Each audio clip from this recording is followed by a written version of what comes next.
ഇതുപോലുള്ള ഒരു സാധാരണ IP ക്യാമറ നമ്മൾ വെക്കുമ്പോൾ ഈ CAT6 നെറ്റ്വർക്ക് കേബിളിനുള്ളിൽ 4 വയറുകൾ മാത്രമേ യൂസ് ചെയ്യുന്നുള്ളൂ. 4 എണ്ണം ഫ്രീ ആയിട്ട് ഇതിൻ്റെ ഉള്ളിൽ കിടക്കുന്നുണ്ട്. ആ ഒരു അഡ്വാൻറ്റേജ് മനസ്സിലാക്കിക്കൊണ്ടാണ് ഇതുപോലുള്ള PoE സ്പ്ലിറ്ററുകൾ യൂസ് ചെയ്തിട്ട് നമ്മൾ എന്ത് ചെയ്യുന്നത്, അഡീഷണൽ ആയിട്ട് ഒരു ക്യാമറയും കൂടെ ഈ ഒരു കേബിളിലേക്ക് തന്നെ കണക്ട് ചെയ്യുന്നത്. അപ്പോൾ ഇത് എല്ലാ സാഹചര്യത്തിലും നമ്മൾ ചെയ്യാൻ പറ്റുന്ന കാര്യമാണോ? ഇതിൻ്റെ അഡ്വാൻറ്റേജ് എന്താണ്, ഡിസഡ്വാൻറ്റേജ് എന്താണ് എന്നുള്ള കാര്യങ്ങളൊക്കെയാണ് ഈ ഒരു വീഡിയോയിലൂടെ ഞാൻ നിങ്ങൾക്ക് പറഞ്ഞുതരാൻ വേണ്ടി പോണത്.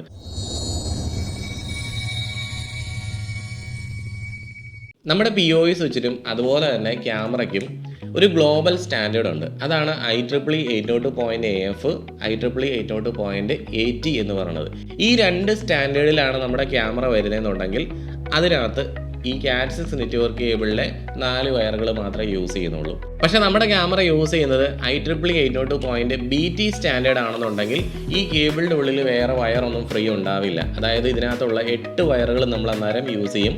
അങ്ങനെ യൂസ് ചെയ്ത് കഴിഞ്ഞാൽ പിന്നെ നമുക്ക് ഈ സ്പ്ലിറ്റർ അതിനകത്തോട്ട് കണക്ട് ചെയ്യാൻ പറ്റുമോ?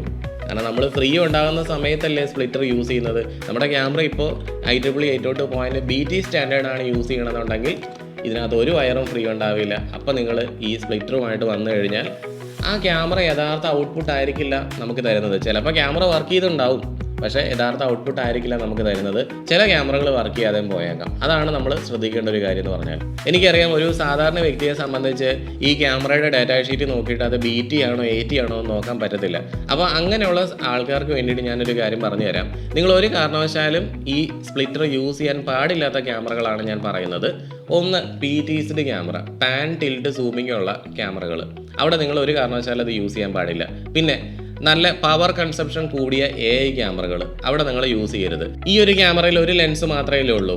ചില ക്യാമറകളിൽ നമുക്കറിയാം 180 ഡിഗ്രി ക്യാമറയൊക്കെ ആണെന്നുകൊണ്ട് അതിനകത്ത് ഒന്നിൽ കൂടുതൽ ലെൻസ് വരും, മൾട്ടി ലെൻസാണ്. അപ്പോൾ അങ്ങനെയുള്ള ക്യാമറകളിൽ ഇതുപോലുള്ള സ്പ്ലിറ്ററുകൾ യൂസ് ചെയ്യാതിരിക്കുക. പിന്നെ ഹീറ്റർ വരുന്ന ടൈപ്പ് ക്യാമറകളിൽ ഉപയോഗിക്കാതിരിക്കുക. ഇതൊക്കെയാണ് നമ്മൾ നോക്കുന്ന ഒരു ബേസിക് ആയിട്ടുള്ള കാര്യം എന്ന് പറഞ്ഞാൽ. കഴിവതും 4 മെഗാപിക്സൽ വരെ റെസൊല്യൂഷനുള്ള ക്യാമറകൾ ഈ സ്പ്ലിറ്ററുകൾ യൂസ് ചെയ്തുകൊണ്ട് ചെയ്യാൻ വേണ്ടി നോക്കുക. അതിൽ കൂടിയ റെസൊല്യൂഷനൊക്കെ ആണെങ്കിൽ ചിലപ്പോൾ എന്തെങ്കിലും പ്രോബ്ലംസ് ഒക്കെ വരാനുള്ള സാധ്യത ഭയങ്കര കൂടുതലാണ്. കാരണം നമ്മൾ ഈ 2 ക്യാമറയ്ക്കൂടെ വേണ്ടിയിട്ട് ഒരു സിംഗിൾ കേബിളാണ് കുറേ ദൂരത്തേക്ക് വലിക്കാൻ വേണ്ടി പോകുന്നത്. പിന്നെ കഴിവതും 40 മീറ്ററിൽ കൂടുതലൊന്നും ഈ സ്പ്ലിറ്റർ യൂസ് ചെയ്തുകൊണ്ട് ചെയ്യാതിരിക്കുക. ഇതൊക്കെയാണ് ഇതിനകത്ത് ശ്രദ്ധിക്കേണ്ട കാര്യം. അപ്പോൾ ഞാൻ ഇത്രയും കാര്യങ്ങൾ പറഞ്ഞാൽ നിങ്ങൾക്കൊരു കാര്യം മനസ്സിലായി കാണും.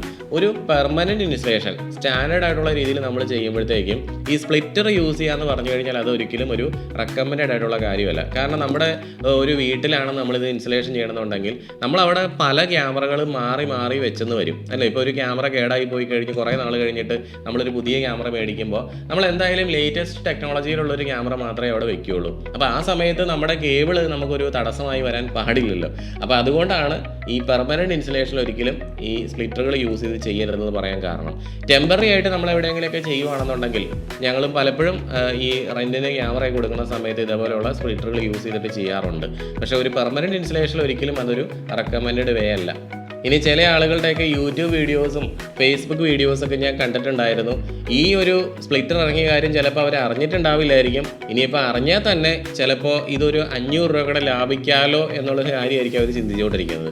അപ്പോൾ അങ്ങനെയുള്ള ആൾക്കാർ ഈ നെറ്റ്വർക്ക് കേബിൾ വെറുതെ ഇങ്ങനെ കട്ട് ചെയ്തിട്ട് സോൾഡർ ചെയ്തിട്ടും അതുപോലെ തന്നെ വെറുതെ കൈകൊണ്ട് പിരിച്ചും ഇൻസുലേഷൻ ടൈപ്പൊക്കെ അടിച്ചിട്ടൊക്കെ ഇതുപോലെയുള്ള നല്ല കോസ്റ്റ്ലി ആയിട്ടുള്ള IP ക്യാമറകൾ വെറുതെ കൊണ്ടുവന്ന് സെറ്റപ്പ് ചെയ്ത് വയ്ക്കും.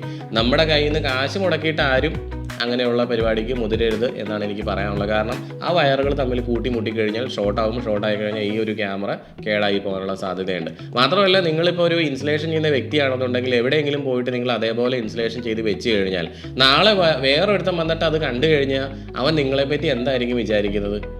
ഇത്രത്തോളം മോശമായിട്ട് ചെയ്യുന്ന ഒരുത്തിന് ഈ ലോകത്തുണ്ടാവില്ലെന്ന് അവൻ ചിന്തിച്ചിട്ടുണ്ടാവും. അപ്പോൾ അതുകൊണ്ട് അങ്ങനെയുള്ള പരിപാടികൾക്ക് കഴിവ് നിങ്ങൾ പോവാതിരിക്കുക. ഒരു സ്റ്റാൻഡേർഡ് ഇൻസ്റ്റലേഷനിൽ ഒരിക്കലും ഇതുപോലുള്ള സ്പ്ലിറ്റർ റെക്കമെൻഡഡ് അല്ല എന്ന് തന്നെ ഞാൻ വീണ്ടും ആവർത്തിച്ച് പറയാൻ വേണ്ടി ആഗ്രഹിക്കുന്നു. കാരണം ഒരു സ്വിച്ചും ഒരു IP ക്യാമറയും ഡിസൈൻ ചെയ്തേക്കുന്നത് ഒരു സിംഗിൾ കേബിളിൽ 2 ക്യാമറ വയ്ക്കാൻ വേണ്ടിയിട്ടല്ല എന്ന് മനസ്സിലാക്കുക. ഓക്കെ, അപ്പോൾ എല്ലാവർക്കും നല്ലൊരു ദിവസം ആശംസിക്കുന്നു.